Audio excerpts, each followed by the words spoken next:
Ah, Thank you. just like magic, the digital economy. Yeah. I want to put the previous comments about measuring the digital economy in the context of the slowdown in productivity growth that has been pervasive in the advanced economies in the United States since 2005 and in other economies even before that. Ultimately, we want to determine whether improvements in measurement that Eric has certainly led the research effort to measure the welfare effects of the digital economy. How big are these impacts in contrast with the magnitude of the slowdown? In other words, how much of the slowdown could be explained by understating the growth of, if you want to call it GDP-B, a welfare-enhanced measure of GDP. I'm going to give you some rough idea of what has been happening in the US and Western Europe, but there have also been slowdowns in productivity growth in Japan and what I call developed East Asia, Singapore, Hong Kong, Taiwan, and South Korea, so that the same story would apply to them. But my own work applies to the United States and Western Europe. So here, to the left of the vertical line, we have 4 time periods. The first one is 1950 to 72. The next one is 1972 to 95. The third one is 1995 to 2005. And the fourth one is 2005 to 15. And I might add that the numbers for the final period would be just about the same if we were to extend that to 2019. Red is the United States, and blue is what I call the EU 10, which are 10 of the countries of Western Europe that were members of the common market before 2004.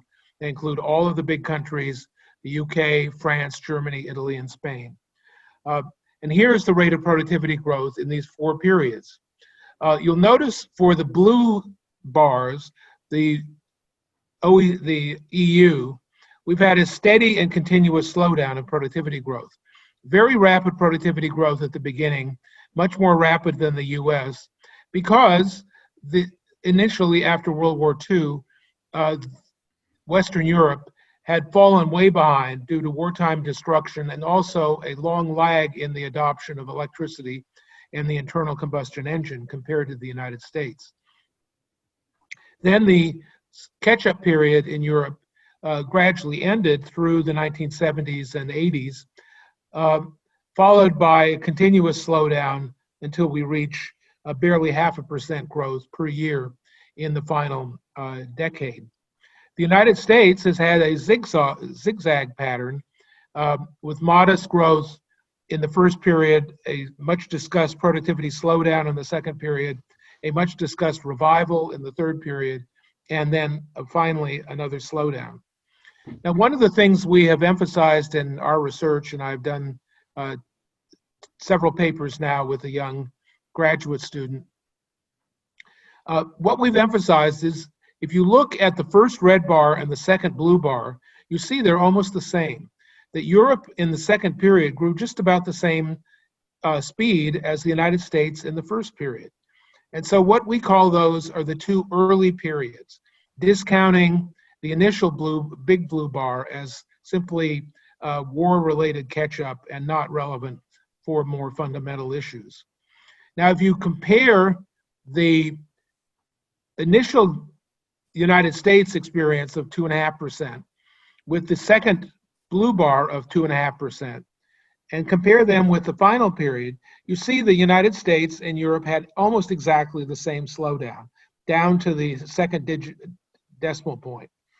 So the slowdown that we're really concerned with is about 1 2/3% for the United States and Europe.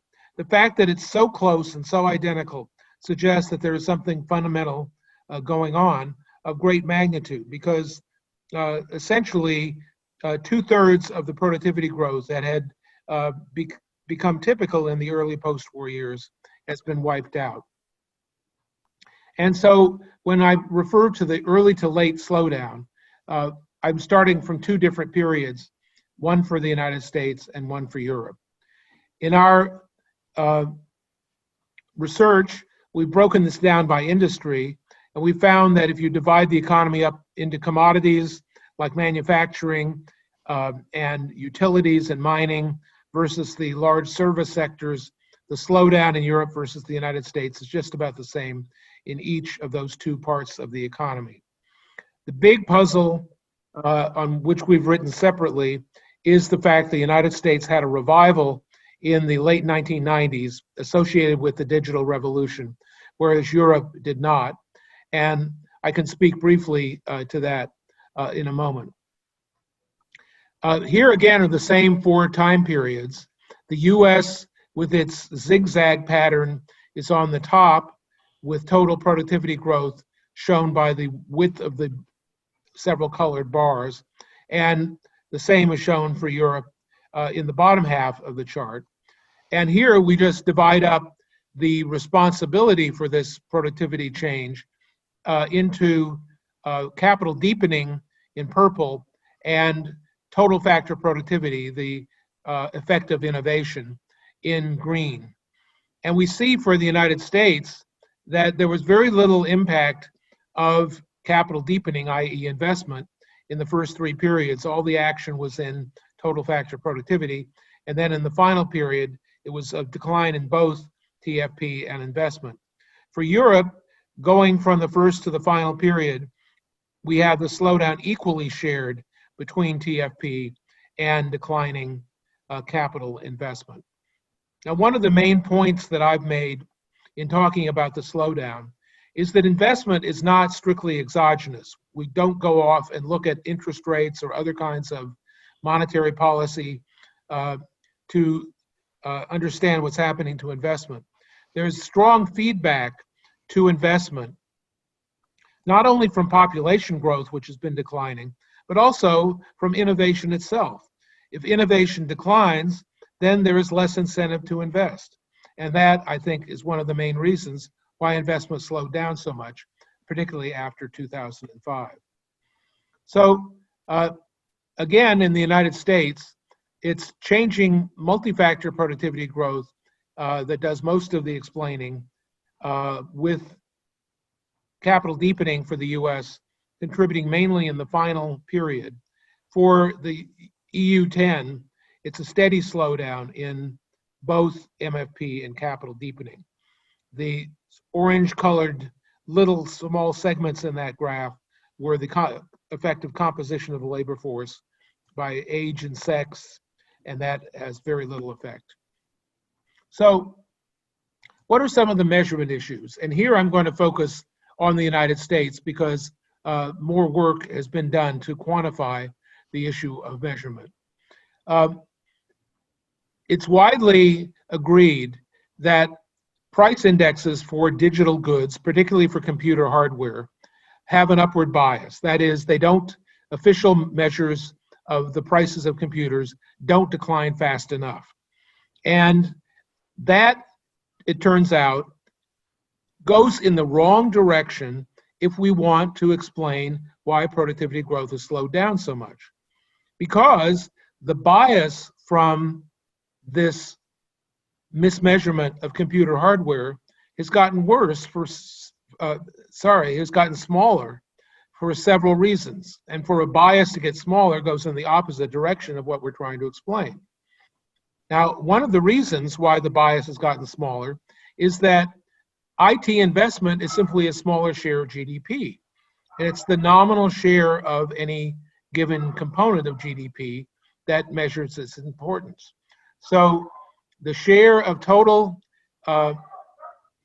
information and technology investment in GDP in the two peak years of the late 90s was 2.8%.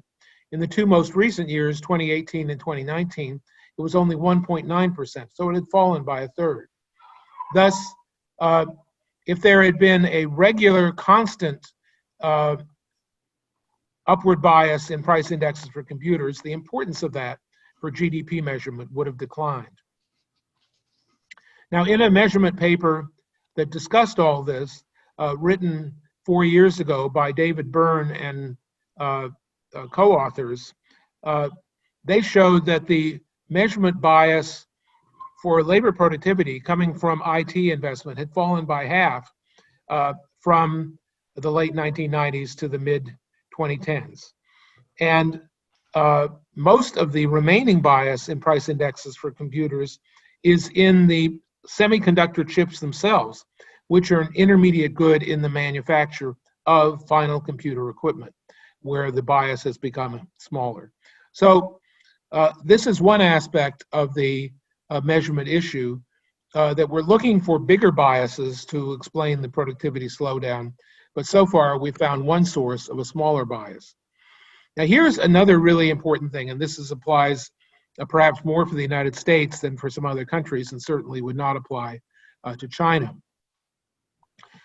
If you look at the price index for computer equipment for imports shown by blue, and all these are negative growth rates with 0 at the top of the graph, and the vertical axis, if you can't see it, goes down to about minus 25% per year.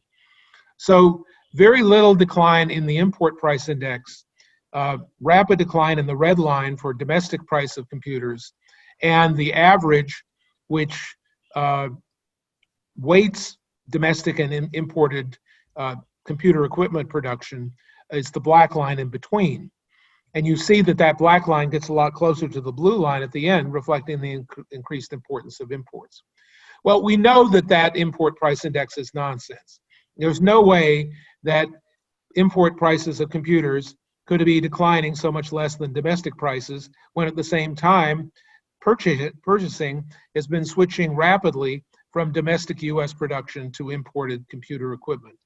So what is the importance or the significance of what is clearly a very large upward bias in the import price index?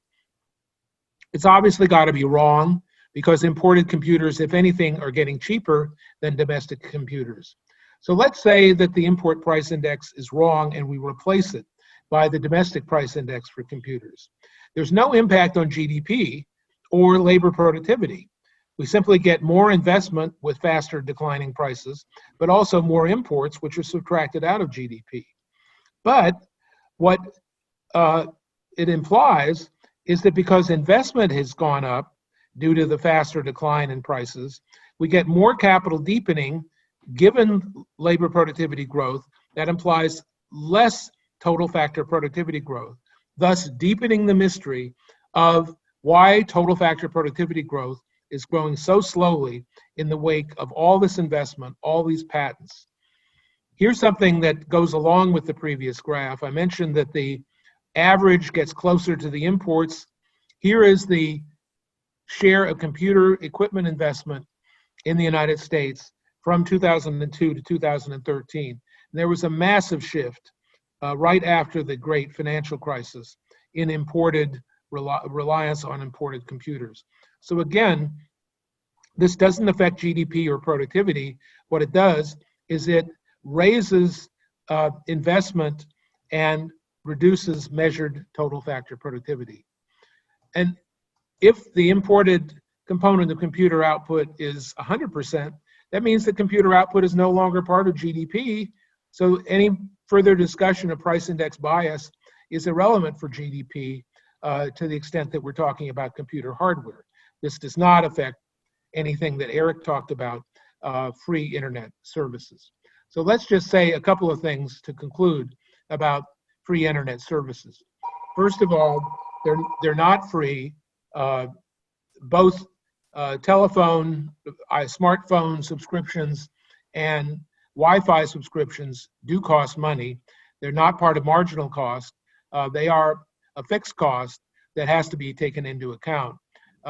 When we looking at my own expenditure, it depends how long you keep your smartphone and how rapidly you depreciate it. But you're talking $100 or $150 a month for the cost of these internet services. What Eric is doing with his research goes beyond some of his earlier work that valued hours of internet use by using the employed wage, and instead the value of internet time should be compared with the previous uses of that time. I mean, previously people weren't just staring at the ceiling. They were listening to the radio, they were listening to music, they were watching television, they were talking on the phone, they were playing board games. They were getting consumer surplus from what they were doing, clearly less than they are now, but not zero. Now, Mike Spence focused on this, and it's something that is at the heart of our discussion today. The consumer surplus produced by smartphones and the internet is much greater than the increase in business productivity. That's obvious from Eric's consumer surplus graphs. Facebook use is outside of the realm of the production of business goods and services. And in addition to that, we know that some portion of the value of the hardware of the phone is imported because these the actual construction of these phones is not part of GDP. So let me just conclude by appreciating Eric's discovery that people still value indoor plumbing. Throughout the history of the Industrial Revolution, we have had inventions that add to consumer welfare without being included in GDP or affecting business productivity. If we think about running water and indoor plumbing and the associated reduction in infant mortality and infectious diseases, they make the rise in consumer surplus during the period of 1870 to 1930 much faster than the rise of GDP or productivity, which, if we look back at the data, looks mysteriously slow during that period that was overwhelmingly influenced by the introduction of electricity and the internal combustion engine, the end of horse droppings. Much of the infrastructure for running water and indoor plumbing was an investment of local government and was not part of the business sector at all. So these are things that we need to consider. It's not just all those great things we're getting now, but how valuable are they compared to all those great things we got at various points in the past. Thank you.